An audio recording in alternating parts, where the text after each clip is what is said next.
Hey everybody, welcome back to this Extreme Warfare Revenge series. My name is Andy, the Uncommentator. This is episode number 5, 6 of the series. I genuinely have no idea, which is worrying considering how short the series is so far. Anyway, that's not important though. What is important is what's going to be taking place in this episode, and that is going to be what normally happens in these episodes. We're going to be booking the next 2 shows. You can see there, we're currently on the 11th of March. In reality, I'm recording this on the 28th of March, so a little bit behind real time. I will try and get caught up at some point, but probably not. As I've said before, I'm not going to be as on it with this series in terms of weekly uploads. It's just going to be more a sort of in the background type thing. Anyway, that's also not important. What we need to do is crack on, basically, and book the next 2 shows, as I've already said. So it's going to be the next episode of After Dark, and then the next episode of Disruption. That's going to be taking place in this video. Quick call back to the last episode though. Saraya Jade is actually This Is My House, Saraya. So I was wrong about that. Let me just find her real quick. Yeah, there we go. Yeah, there we go. So it is. It's not somebody else. It is who I thought it wasn't, basically. So if anyone's thinking that I'm wrong there, yes, I got that one wrong. Right, anyway, now we've addressed that, let's crack on. I was going to say the elephant in the room, but it's not really an elephant, is it? And, yeah, she's not either. But, anywho, good, no emails. Yep, so our next show is going to be taking place on Friday. It's going to be the next episode of After Dark. And then on Monday, it's going to be the latest installment of Disruption. The less emails, the better. Oh, there we go. We're already at After Dark. Did I say Friday? I meant Thursday. Yeah, Thursday's After Dark. Thursday the 13th, not Friday the 13th, thankfully. Thursday's After Dark, and Mondays is Disruption. So before we book the next episode of After Dark, let's just quickly recap where we left off with the previous show, and just remind people where we're going with things. So Jake Atlas and Sharkboy. So Jake Atlas basically accusing Sharkboy of being homophobic. Sharkboy refusing to hit Jake Atlas. That's what we're going with that one. Chris Dickinson lost to Omos when Chase Owens made his debut and cost Chris Dickinson the match. Chuck O'Neill beat Bateman, so Chuck O'Neill is a new signing, and he's in a rivalry with a one-upsmanship rivalry, if you like, with Gable Steveson. And Joe Hendry wants to fight Viano 4. That's where we're at the moment, so that's pretty much the recap of that show. A few other bits and pieces going on, but in terms of the last show, that was pretty much the what we're trying to get across there. So, we're now going to move on, as I've said already, the latest episode of After Dark, obviously a graveyard slot, so we've only got 5 segments. We've got to have 2 matches within that, though. We're going to kick things off with an angle, because I love an angle. And it's going to be an attack angle. So, backstage, we'll do a sneak attack, because it's a heel attacking the face, and it's Chase Owens attacking Chris Dickinson, so we're going to keep that rivalry simmering along. And then we're actually going to have a match. It's perennial jobber Bateman. I feel like I hire some people. They're literally here to lose matches, which is a bit of a shame, really. But so you're going to have people like that on the roster. So anyway, it's going to be Sharkboy versus Bateman, and Sharkboy is going to win. With a spoiler for what I just said. And then after the match, Jake Atlas is going to attack Sharkboy. So what would happen really is Jake Atlas would run in, he'd confront Sharkboy. Sharkboy would shake his head like, no, I'm not attacking you. When the Sharkboy goes to leave, let's say, you know, he bends down, steps over the middle rope, about to go through the ropes, and Jake Atlas will pull the rope up into his groin and then attack him basically as he's leaving the ring. And that's to continue the build to that match, which will be taking place at some point, with a spoiler as to what's coming up. I'm going to have an interview with Adam Scher. Is it Scher or Scher? I don't know how you say it. Tell me in the comments, how do you say it? And he's going to basically, so he's going to be, I don't know what's he going to be doing. He's just going to say how big he is. I'm big and strong, and I don't, you know, blah, blah, blah, blah, blah, and I'll get revenge on Omos eventually, and I'm in a match tonight, and I pity my opponent. That's, let's say something like that, or something a bit cooler. And then we're going to put in our first match for our biggest show, which I haven't put in the calendar as of yet, because I'm an idiot. It will be going in shortly. Well, going in when we get to the day of the show, which is going to be quite soon. So we'll do a challenge for the next big event, and that's going to be Chuck O'Neill challenging Gable Stevenson. So he just basically come out and say, well, instead of trying to one-up me by beating other people, why don't you try and one-up me by beating me? Put your money where your mouth is. I don't know. Put your money where your gold medal is. Put your gold medal where your mouth is. You get the idea. Yeah, so Chuck O'Neill challenges Gable Stevenson, and then in the main event, Adam Scherr comes out and destroys a fool, and it's going to be a debut for Zicky Dice. We've signed Zicky Dice. We need more people on the roster, more full-time people on the roster, so we're going to bring in Zicky Dice. He's just basically going to get destroyed here. So Adam Scherr wins just to try and get a bit of heat back after his loss to Omos, which rhymes. No aftermath. And we'll say it's to debut Zicky Dice, why not? I think he'd get a bit of a pop. So Adam Scherr destroys Zicky Dice, and that is After Dark. After Dark's kind of become the Adam Scherr destroys someone show, but sometimes people get off with that. I mean, WWE fans did for a while when I'm not finished with you and all that. Okay, so good. Chase Owens gained overness. So as ever, we're aiming for 60% quality. Let's see if we can get it. We won't get it if they're all like that. A little bit better. Now Sharkboy sent. Now in my email, Sharkboy said he wanted to work with Bateman because they thought they'd be able to produce a good match. I was hoping it would be slightly better than 68% quality, but Sharkboy is 48, so maybe it shouldn't be too hopeful. Good, that was good. Both gaining overness, that's what we want. Chuck O'Neill's charisma is quite high, I think. Gable Stevenson's isn't. And there we go. Destroyed Zicky Dice. Brilliant. Literally 2 moves. Spinebuster and a power slam. We'll take that. 61% thanks to the Adam Scherr interview. Basically, just stick Adam Scherr in an angle on his own. It's kind of a free 80% segment, basically. So, 154 people came to After Dark, so that's roughly what batting average, what we're getting. Thanks, Joe. That's why they pay the big bucks. And there we go. See, I'm sure we could come. Let's start that again. Edit that out. I'm sure we could do some pretty entertaining stuff that the fans would like. Well, I don't, Sharkboy. I did, and then I saw it, and yeah, I don't anymore. Right, so that is Disruption. So now we need to just skip on to Monday, and we get to After Dark.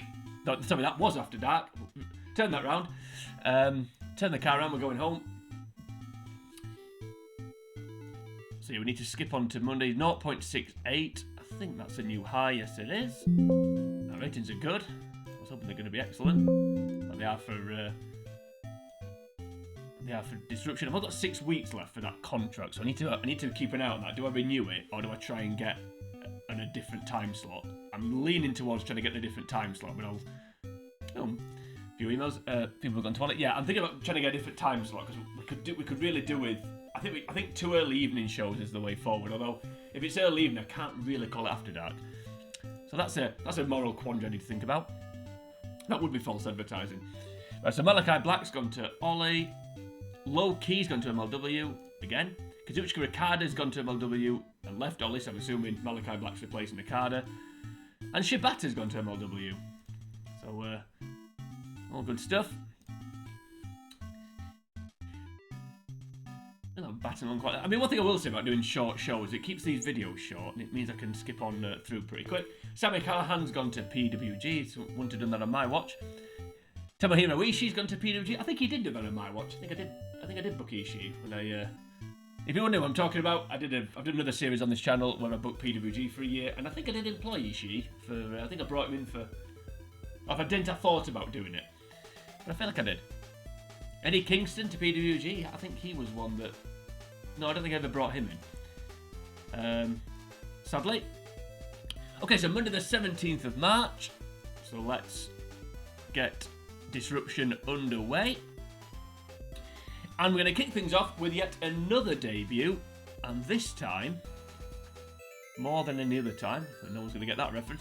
This time, we're going to be debuting a new manager. So, if you're a long-term viewer of the series, first of all, you check it in the post. If people check still exist, don't know. I've done that joke before. Anyway, you'll know that Austin Aries was Omos' manager. So AJ Styles and Omos from Wish. We had Austin Aries and Omos. Other websites are available, of course. And we're gonna change. Austin Aries was basically signed by WWE, so we needed to replace Austin Aries as Omos's manager / tag partner / hype man, whatever you want to call it. And the man I've chosen to do that is going to debut here. Yes, it is a man, so a bit of a spoiler. So it needs to be a debut angle, not a management angle. Where is it? Is it singles debut? Manager debut by wrestling. There we go. So it's going to be... I've got a few debuts lined up here, so this may be a bit of a spoiler as to what's to come. I think, alphabetically, we're going to get a spoiler here. No, we're not. So that's good. So yeah, it's going to be Matt Raywalt. So Matt Raywalt, probably better known as Aiden English. So Aiden English is going to be Omos as manager. So we're not going to have Omos Day, as tempted as it is to maybe do that. I don't think that's quite going to work. I mean, you could have Omos. You know, what's bigger than a day? Is it like a week? Almost week? I don't know. Could do something there. We'll think about it. But for now, we're just going to stick with Matt Raywalt and Omos as his new manager / confidant, ally, whatever. And then we're going to kick things off with our opening contest. Say his name and he appears.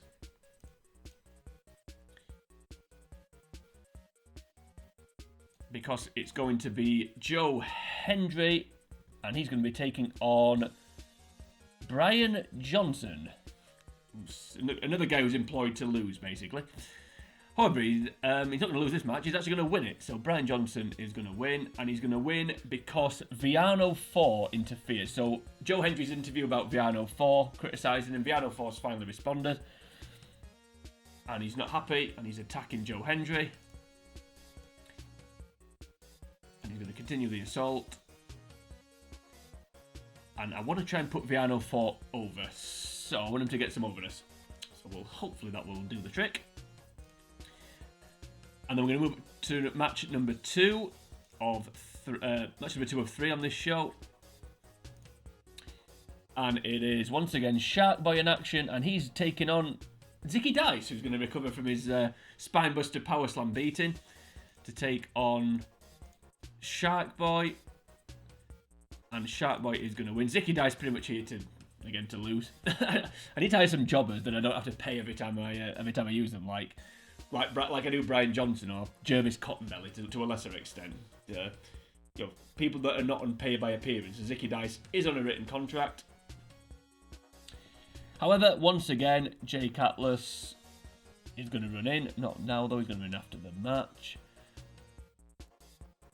So Jake Atlas run an attack on Shark Boy. So once again, we do the whole, he refused to attack him, and then as he's leaving the ring, he beat him up. It was basically copy and paste of what happened on After Dark. And that's going to build up their match, which is inevitably going to happen.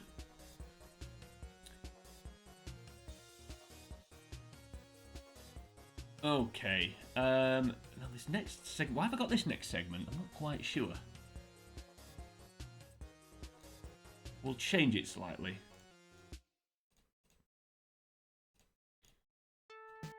So we'll do a held apart. Yeah, there we go. We'll do it that way.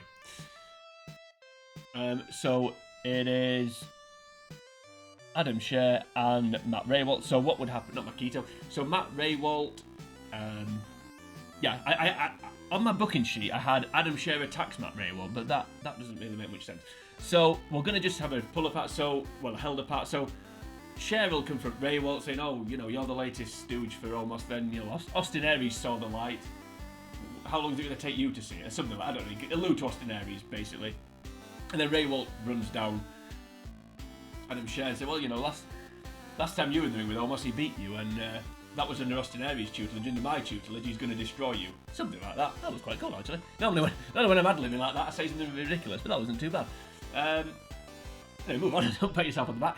Yeah, so, and then Scherr will try and attack him, and then the goofs, Jerry Oates, earn his money by holding them apart. So that's what would happen there.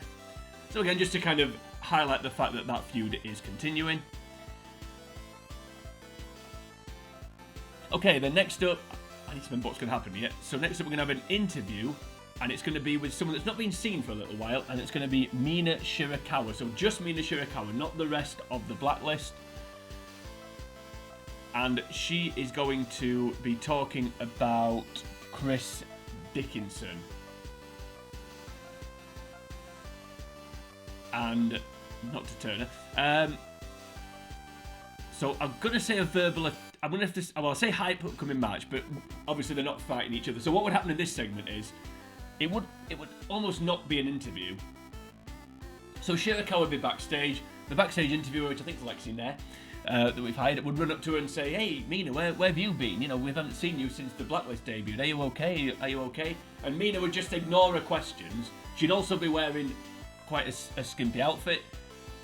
She'd ignore her questions totally. She wouldn't be as like zombified as she was when the Blacklist debuted, but she'd like I said, ignore Lexi Ned's questions. Say, "Oh, you know, where have you been? How are you feeling? You know, where's the Blacklist?" And then Mina would just go, "Where's Chris Dickinson? Where's Chris Dickinson? Where's Chris Dickinson? I'd be ready to see him." Oh, and then they'd feel like, "Well, I don't know where he is, but how are you? What's the deal with you and the Blacklist?" And then Mina would just keep ignoring and say, "Look, I need to find Chris Dickinson. I need to see him. He's so amazing, isn't he? He's look at his muscles and he's so big and strong. Oh, I have to go and meet him. He's beautiful." You know, she'd basically be saying like that she fancies him essentially, but you know, talking about his muscles and you know, she's sort of fangirling out over him basically. And then yeah, the interviewer tries 3 times to ask her about the Blacklist, and eventually Mina Shirakawa just walks off without answering and just says, "Oh, I'm gonna go and find Chris. If you won't tell me where Chris Dickinson, I'm gonna go and find him." So that's kind of what would happen there. So quite kind of an interview, but not really. And also, in terms of hyping the upcoming match, she'd say, "Oh no, he's going to destroy Chase Owens when he gets his hands on him." Blah blah blah blah blah. He's amazing. He's such a man, and I need to meet him. So obviously planting seeds for something there. Right, next up, we're going to have another debut, kind of. Well, it is a debut, but it's not going to be done as a debut. It's going to be the monthly concert with Maki Itoh. I need a name for that. Maki's monthly musical something beginning with M. That means singing. Melodies. There we go. There we go. Why not? The musical melodies. I don't know. So host. Yeah, I said haunts then. Host and taunts. Right. Okay, so it's going to be Maki Itoh. So this will basically be a rinse and repeat of what happened last month with Takumi Iroha. However, this month's guest is a Joshi wrestler who some of you may have heard of, called Mai Saruga. Mai Saruga. That was worth it. So she's going to be the guest.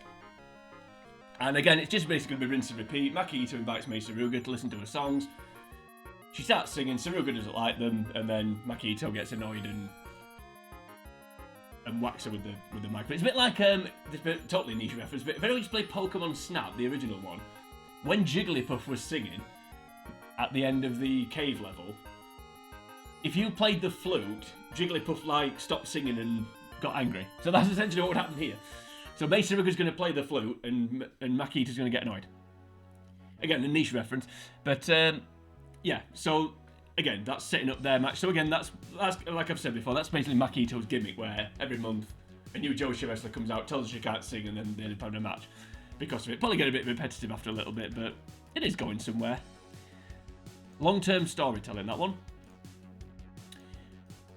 And then, just to solidify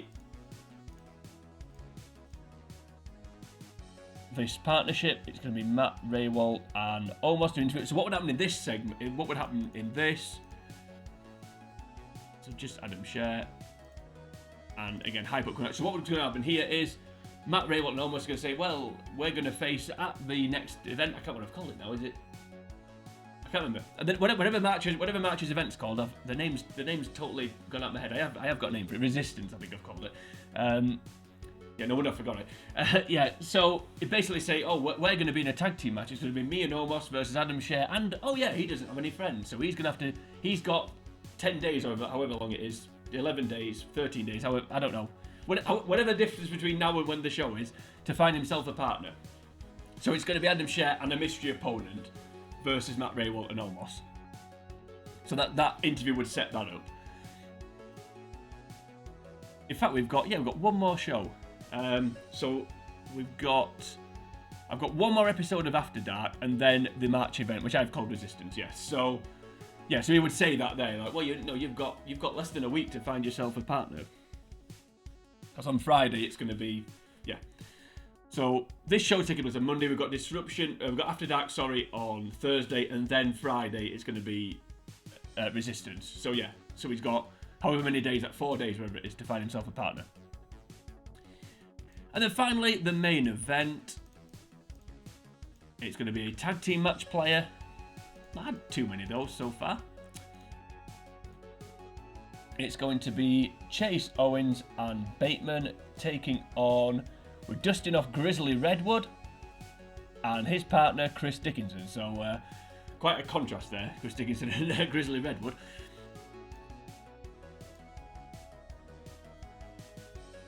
So yeah, that's going to be the match. Sorry, I'm just checking the Real Deal Chase Owens. I like that. Never heard that before. Must be, didn't know it was his nickname, and he is going to get the win. So it's going to be Chase Owens. He can pin Grizzly Redwood rather than Chris Dickinson. However, what's going to happen is it's going to be Mina Shirakawa is going to run in, and it's going to be a botched interference. Nothing. And then build a future match. So what would happen here is not turn Mina Shirakawa. When we do need to turn her, but not yet. So what would happen here? Yeah. So obviously they'd be fighting. Shirakawa would come out. She'd be screaming like, "Oh, there's Chris Dickinson! I found him!" Chris Dickinson. She'd be like trying to seduce him basically with a skimpy outfit and giving him like suggestive looks, winking at him, whatever. Dickinson's ignoring her, and then she eventually gets annoyed, climbs up on the apron. Dickinson like refuses to touch her, like just basically like yelling at her to go away. I'm trying to have a match, blah, blah, blah, blah. And then maybe Redwood's trying to get it. Redwood's, reaching for a tag, but Dickinson's too busy talking to Shirakawa. And then when Dickinson realises, he goes to tag Redwood. Redwood gets pulled away.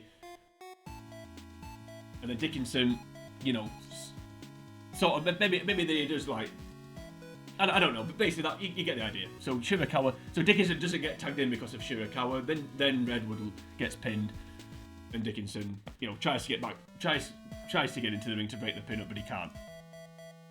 So Shirakawa costs him the match without meaning to, if that makes sense. So that's why I said botched interference, even though she almost cost him intentionally because she was trying to seduce him. Does that make sense? She wasn't actively trying to help the other team, but yeah, I know what I mean. Right, anyway, let's get on with it. Good. That was a good start. So hopefully that partnership will work. And we'll get results. Oh, that was a decent match. That was a better match than the Shark Boy and Bateman, and we didn't get an email from either of those two saying they want to work with each other. But yeah, no Ford didn't get over though, sadly. Okay, that was not great, but hey ho. Good. That was a good segment. Good. She needs to get up. I need to get Shirakawa over. I didn't realise how low her overness was, so we really need to sort that. Yep. Good. Maki Itoh getting over from this recurring segment that she's going to be doing. That's what we wanted. Mei Suruga quite charismatic. I think that could work. It's quite charismatic, Mei Suruga. Yeah, Matt Raywalt's really charismatic, which is why I hired him. Almost getting over as well. And finally, the main event tag team match. Everyone getting over, which is all good stuff. Probably because they beat Chris Dickinson. Although Grizzly Redwood got over there, and he lost. So interesting. Cool, that was a good show. 63%. The matches weren't great, but the angles were. Shirakawa got a bit of overness from her interview. And I think we're done. We started on the 11th. We're now on the 18th. We got 158 people came to that, so a slight increase in attendance, a slight decrease in ratings, but the network are still happy, so we're not going to get cancelled anytime soon. Well, sorry, Chase, but you're going to have to get used to it, buddy, because you're going to be working with him again. And yeah, so that was, that's where we're at. that's the end of the video. So we've done our next 2 shows, keeping these videos short compared to the PWG series that I did. So we've got one more show to do, the next episode of Disruption, of After Dark, and then I'm going to put Resistance and March event into the calendar. The reason why I haven't put it in yet is because if you don't, I don't know if I've said this before, but you don't put it in advance. If you put it in on the month, you have to have it on the day. Basically, you can't change the date. So if I put it into the calendar now, the show would take place on the 18th, and obviously I don't want that to happen. So it's going to be taking place, as I've said, on a Friday, because that's when our big events take place. And I've got the card booked already. So we got the Go Home show and the show itself, but that's going to take place in the next videos. But for now, that's it for this video. So if you enjoyed this video, then please like and share the video. You can also leave a comment on the video should you choose to do that. While you're here on YouTube, if you head on over to the channel, The Uncommentated, you will find the rest of the videos in this playlist. So you can see the booking that we have done so far to get to this point. You'll also find a myriad of other games that I have done. If you are enjoying this series and want to go and check out the PWG series that I alluded to, that I did a year's worth of booking for PWG on Extreme Warfare Revenge on an older database. This is a 2022 database. I use a 2019 database for that one. So please go and check that out. If you also like wrestling, then please go and check out my WWE Crush Hour playthrough, where I try and win the Women's Championship with Lita. If you don't like wrestling, then I'm not quite sure why you're watching this video, but if that is the case, then there's plenty of other content for you to enjoy, including Pokemon, South Park Rally, Kirby, Extreme Express, which is a train racing game, and lots of other stuff. All for your viewing pleasure. But until next time, we're going to be moving on. It's going to be the Go Home show, as I've already said, and then the pay-per-view, PLE, whatever you want to call it, Resistance. But until we get to that point, for now, from me, it is sayonara.